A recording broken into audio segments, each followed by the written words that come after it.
Hello, I'm the Bad Movie Buster. In the late 80s, the monster genre knew a revival, with movies such as Predator, Terminator, or the Alien series. Uninvited tried to cash in that success, but compared to those movies, it didn't have the money nor the talent to be as big. The movie begins in a lab that tests products on cats. One of them manages to escape. It doesn't open its jaw when it meows? What kind of products was it injected? Oh, and besides that, it also has an alien coming outside of it when it is in danger.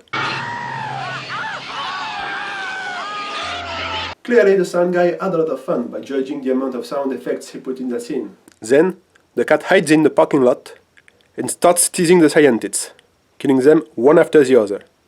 To be fair, they had it coming, considering that guy aims worse than a stormtrooper. The cat is gone. You can stop shooting, you idiot! Introducing two of our main characters, Bimbo 1 and Bimbo 2, Susan and Bobby. Did people really wear that in the late 80s? They try to enter the hotel, but the butler won't let them in. Go figure why. Luckily, that guy, Walter, saves the day and invites them for dinner. I just don't think we're dressed for dinner. Yeah, that outfit isn't appropriate for a restaurant, but it was okay for a fancy hotel. In the restaurant, they're joined by Walter's associates, Mike and Albert, who remind Walter of their meeting. It turns out they're crooks, who are afraid some guy will get them. He's scared. He's desperate. Desperate men do desperate things. They invite him on Walter's yacht to take care of him. Daryl, that's his name, is so naive he has no clue what's gonna happen. When he finds out, he begs for his life. Oh, please, Walter. Come on, Mike. Mike, come on. What are you doing? Oh, please, Walter. Well, he asks politely, but does not seem to care. Well, he got killed anyway. The next morning, the cat is fed by Pumpkin Nut, who is knocked out and robbed, which apparently pisses the cat off. It decided to kill the thieves. It now turns into a giant wig, and what follows is an epic stunt, with, again, great sound effects.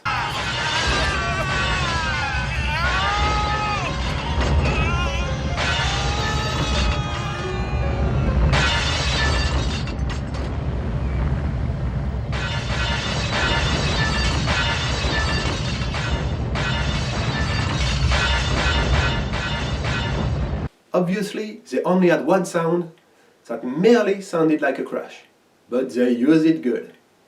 We are now introduced to our other cliché characters, a rich kid, a jock, and a nerd. Corey, Lance, and Martin. The boys don't have a room either. Bobby mentions Walter Graham, and Corey reveals that he made a fortune at Wall Street. We learn that Walter invited the girls to a cruise to the Caribbean. The girls invite the boys on the cruise as well, to handle Walter. I am really gonna meet Walter Graham. It looks like Corey won't mind handling Walter, since he seems to have a man crush on him. This guy has been on the cover of Forbes magazine twice. Okay, Walter is loaded. We got that. On the way, they find a cat. Wait a minute. How the fuck did it end up in a trash container? It wouldn't have gone there on its own. And if someone put it in there, chances are this someone would be dead now. When realizing that cat had a collar that says genetic laboratory, Susan decides she will take it, because the lad could cut it open.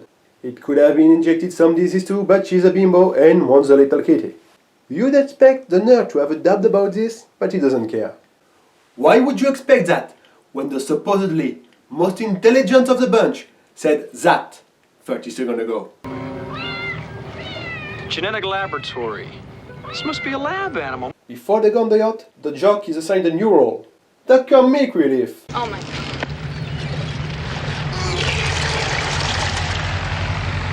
Oh, the hilarity! Here is our last character, Rachel, the captain of the yacht. It belonged to her dead father, but somehow Walter owns it now. She stays, in hope she'll get it back. Walter being a douche, all the crew quit, so poor Rachel must operate it alone. When Walter learns the boys are on board, he's about to kick them out. But Albert arrives and warns Walter the SEC is after them. We've got to get out of here now. He has no choice but to keep the boys on board, naming them his new crew. However, he's not a cat person. I am in charge, and I don't like cats. So the cat goes. Sorry, Suzanne. Oh, please, Walter. I promise this darling little kitty won't be any trouble. Please. I'll take care of it. You won't be sorry. I promise. Okay, keep the damn thing. But you owe me one, Suzanne. Well, I guess cats aren't such an issue after all. The newcomers are starting to enjoy the ride on the yacht, but are quickly reminded that they can stay here only as a crew. Damn, I sure feel sorry for the sucker who has to clean this place up. Self-pity is not a good habit to get into, kid. Len's a comic relief, alright. Only he's the Jar Jar kind of comic relief. For some reason, Albert operates the wheel. He fucks up and apparently makes the boat stall. The cat, hidden in the engine room, is afraid by some noise, which causes Alien Cat to appear and shred some wires, which doesn't seem to have any effect whatsoever. Rachel calms Albert down and let him operate the wheel, because he is doing so well. It'll be fine. A pointless scene follows, with dated references. I feel like Errol Flynn. And a tease. Such a bad idea after all. It is so hot. Albert decides it would be a great idea to drink while operating the wheel. Meanwhile, the rest of the cast are listening to Walter's stories, except for Rachel and Martin, who are bonding. We learn that Martin is a biologist. Walter shows up and acts like a dick. Rachel decides it's time for her to relieve Albert of his wheel duty, only to find that drunk bastard took them off course. Now that his work is done and his bottle is empty, he looks for another bottle. He looks in the storage cabinet on the deck, and when opening it, he finds a cat in it. Did I miss the part when they explain why the cat can do such a thing? Of course, Albert messes with the cat and gets killed.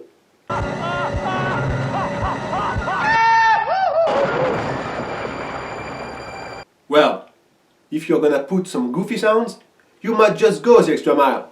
Somehow, Mike is the only one to hear Albert fall and goes see what happened. He then comes back and takes Walter on the deck. They assume he hit his head and fell off the yacht. They choose not to tell anyone they know about that to avoid having to go back to find him. Next morning, the engine makes a weird noise. Rachel then notices the engine is running hot and decides to shut it down. So only now are the shredded wire an issue? Rachel blames it on Albert and goes looking after him. She quickly finds he fell overboard and informs Walter about that. He and Mike convince her that he is dead because he couldn't swim. Then they offer to transfer the yacht ownership to her on reasonable terms if they manage to get to their destination in time. While she's making a record of what happened in the log, she's joined by Martin, who found a piece of clothes with what he assumes is Albert's blood. He pulls out a MacGyver and asks her for a sextant. He uses as a microscope to examine the blood. Why would he do that? Because science? It turns out the blood cells are highly abnormal. This is 100, maybe even 1,000 times normal, even for fresh blood. Yeah, what he said. Meanwhile, Bobby is doing some aerobics. Walter joins her to have a good time. Bobby is not too thrilled by that perspective, but Walter, being the asshole that he is, won't hear it. Lance rescues her and punches Walter. Mike then shoots him in the arm and is about to kill him. No, you can't! Just watch me. But wait! Corey prevents him from doing so. Wow, what a coincidence. All of them were at the same place at the same time on that huge ass boat. Anyway, Corey gets his ass handed to him. That punt kick sure is effective. Mike is about to get his gun when the cat attacks him.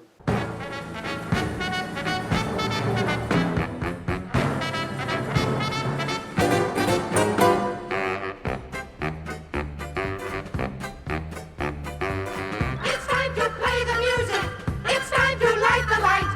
It's time to meet the Muppets on the Muppet Show tonight. He first tries to shoot the cat, and then shoots at random. Susan and Rachel go call for help, but Walter won't let them. Are you crazy? Are you acting? The kid's gonna be all right. Mike is my problem. And you want that boat or not? Not with this much blood on it. Quite frankly, I think half the cast took the I don't give a fuck acting class. Even though Walter threatens them, she decides to call for help. As a result, he shoots the radio and again threatens them if she doesn't start the engine. She tries, but the engine still won't work. A pissed off Walter decides to do it himself. Now focused on the engine, he doesn't see Rachel grabbing the fire extinguisher and use it on him? Because foam is so much more useful than bashing his head with a goddamn extinguisher? However, it seems to work since Walter drops his gun. Susan gets it, and now the roles are reversed. Wait a minute, look, I'm sorry, okay? Yeah, I'm sorry. I only wanted to kill you. Get over it. We are back to Mike, who's still mourning. As near as I can tell, the cat that bit Mr. Harvey is highly poisonous. No shit. I thought his condition was due to bad fall. So they try to find an explanation. I don't know. It didn't look like the cat, but it had to be. I don't know. His face was distorted or something. I don't know. I mean, it sounds crazy. I don't know. Okay, forget about Bimbo number 1. She doesn't know! And Bimbo number 2 suddenly realizes that if the lab put a tag on the cat, there must be a reason. Could this have anything to do with that laboratory tag that cat was wearing? So, you're asking if the fact that the cat, who turned out to be, for lack of a better word, mutated, went on a killing spree, killing everyone it bites, is related to the fact it wore a tag from a lab? And yet you manage not to be killed. Our biologist is thinking of an explanation. Now, if they've given it some type of a metabolic steroid, that might explain the strength that bite through the shoe. Yes! The metabolic steroids must have caused that, because science! The shitty explanation was too much for Mike to handle, so he decides to die.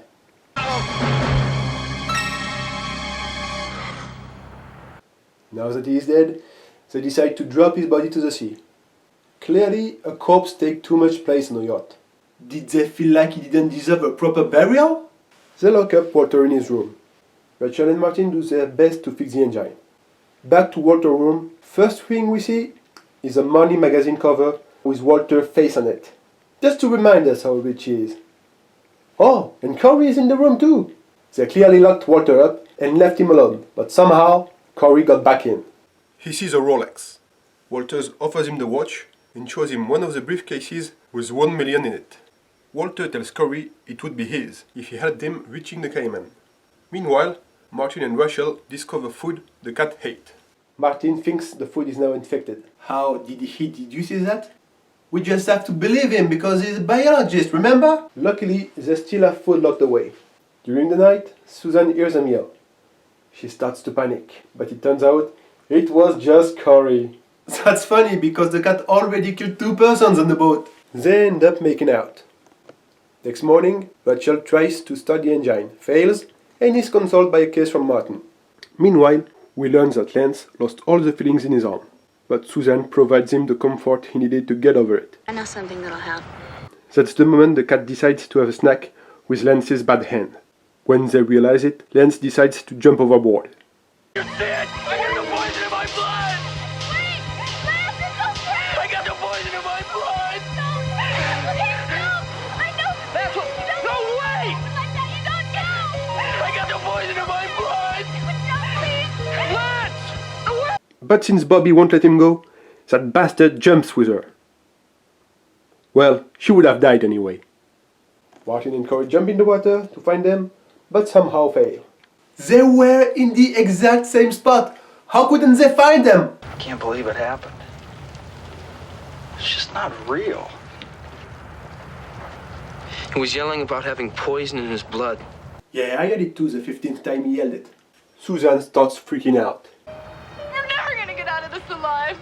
We're all gonna die. Next morning, Corey convinces Rachel and Martin to free Walter, so the two of them go after the cat, while Martin and Rachel work on fixing the engine, and Susan watch for help. She won't do that because she's too busy freaking out. Martin tries to calm her down. You said it was good luck to bring a cat on board. That's right, I did. And it's your fault that cat's here, it's not mine. Yeah, because he was the one who wanted to take the cute kitty with him. He succeeds, and Susan will do what she was asked to. Walter and Corey then try to bait the cat with poison food. Guess where they put it? The engine room! As if the cat didn't do enough damage in here! We cut to a rationing scene, where Walter and Susan are given a few non-Kellogg's cornflakes. If you're gonna remove the bread, what's the point of showing the box around? They are also served a sip of champagne, the breakfast of champions. Back to Corey, who is now on his own in the engine room checking his bait. He finds out the cat knows the food is poison and is attacked by it. He then tries to shoot it, but only shoots a hole in the boat. If you had it up, now you can be sure they're screwed. He then shoots at a steam pipe, resulting in having his face melted.